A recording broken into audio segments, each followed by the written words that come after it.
Welcome to my channel. Before watching this video, please like, share, and subscribe to my channel.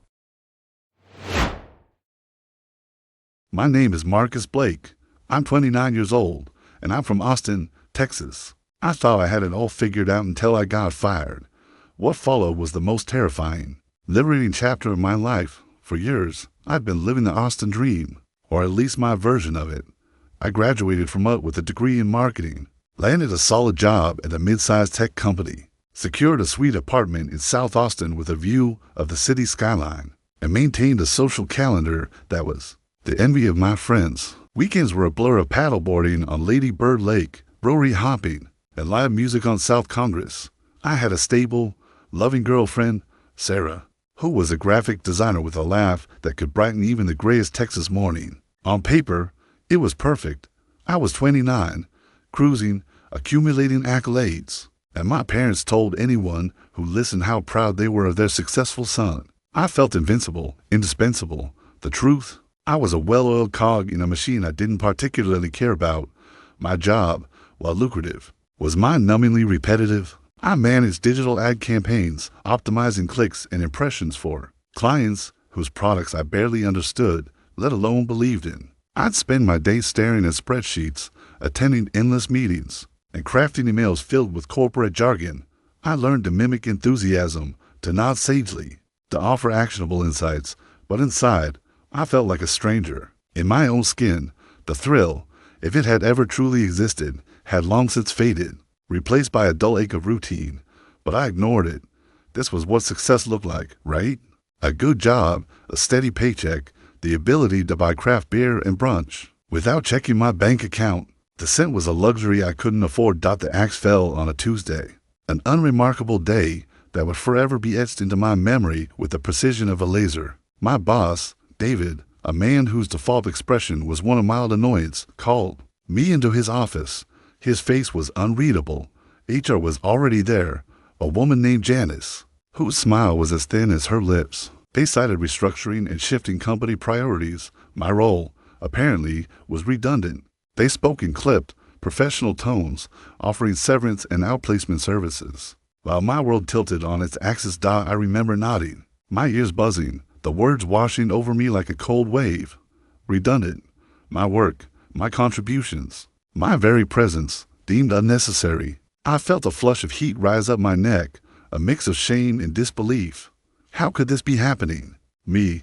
I was the golden boy, the one who always delivered. Panic began to claw at my throat. What would I tell Sarah, my parents, my friends? The invincible Marcus Blake was suddenly, terrifyingly vulnerable, walking out of that building.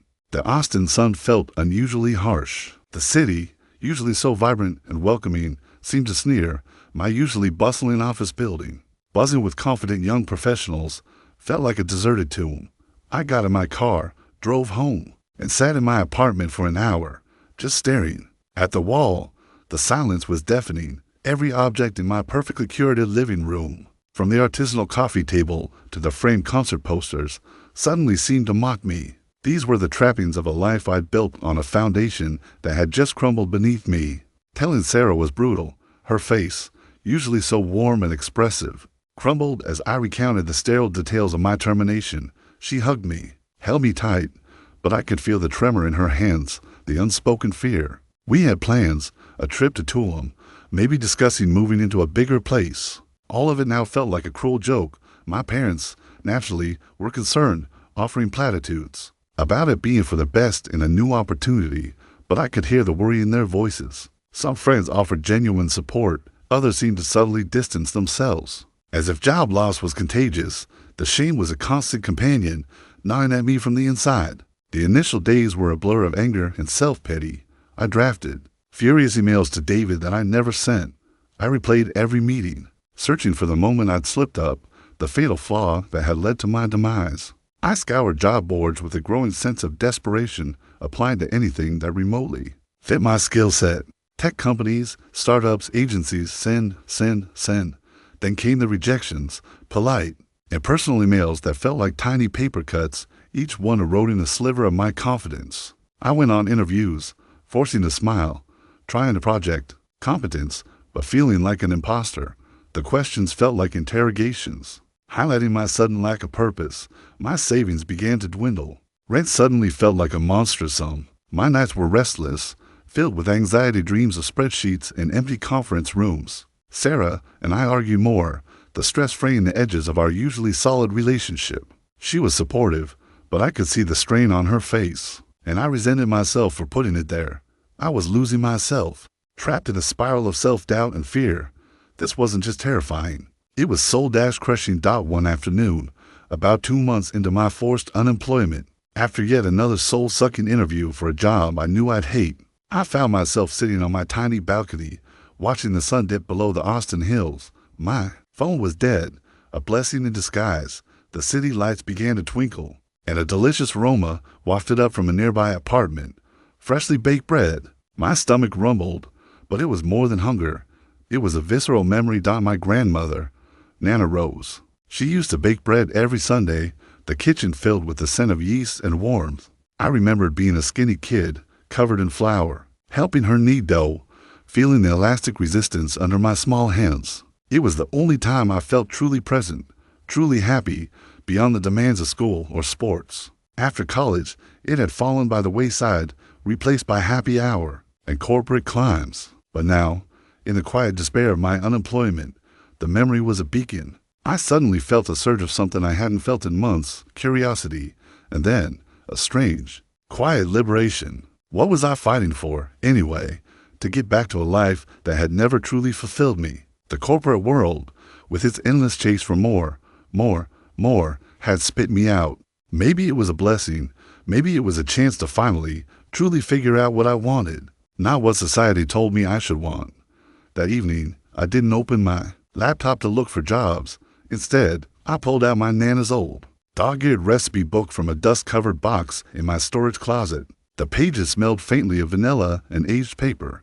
I spent hours reading, remembering. The next morning, I walked to the grocery store, not for ingredients for a quick, sad microwave meal, but for flour, yeast, salt, simple, humble things. My first loaf was an experiment, dense, a little burn on the bottom, but the taste, even with its imperfections, brought a warmth to my chest.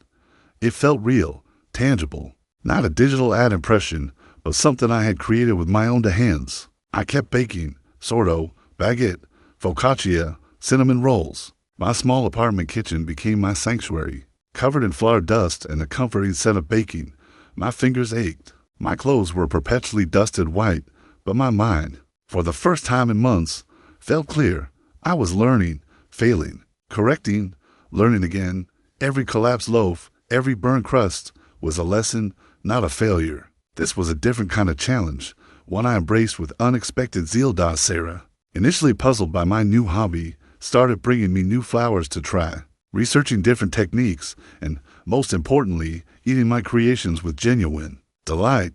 The tension between us eased, replaced by a shared excitement for this strange new path. She loved the bread, raving about it to her friends. Marcus should sell these, she'd say, half-joking. The idea, once planted, began to sprout. Austin was a city that celebrated local, artisanal.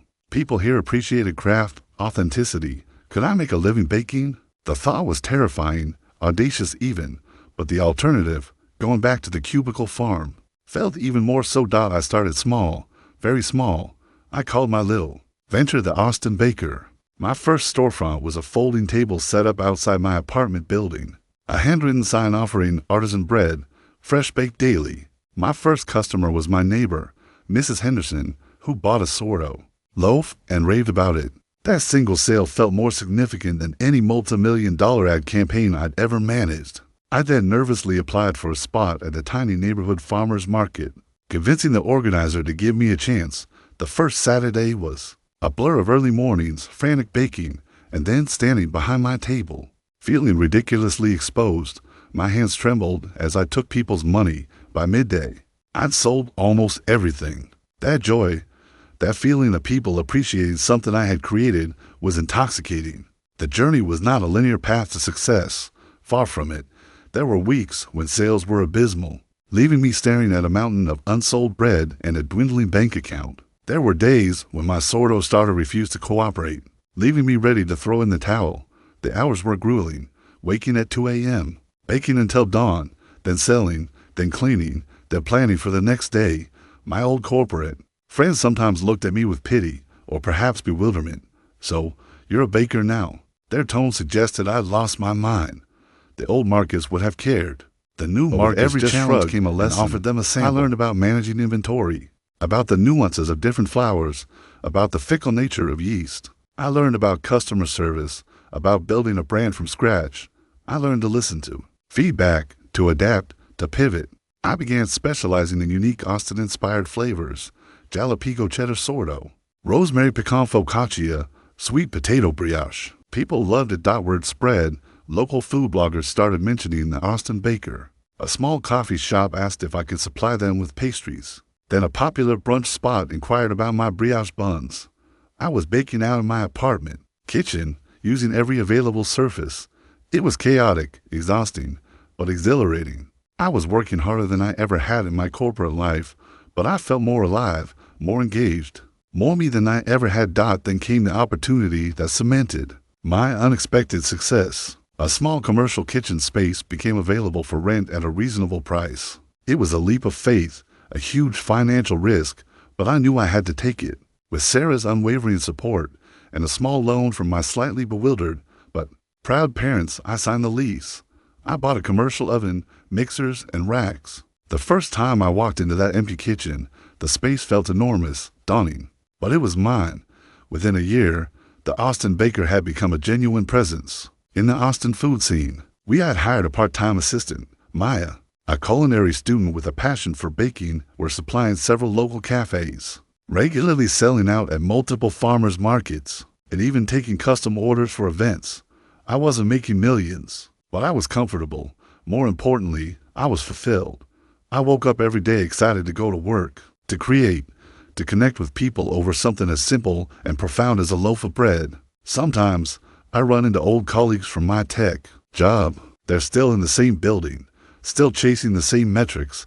They look at me, sometimes with a flicker of recognition, sometimes with a genuine smile.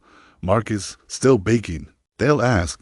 I'll tell them about the new kitchen, the growing list of wholesale clients, the joy of seeing someone bite into a warm croissant I made. They usually nod, offering polite congratulations, but I can see a hint of something deeper in their eyes, perhaps a flicker of envy, or maybe just a quiet understanding that I'd stumbled onto something they hadn't yet found.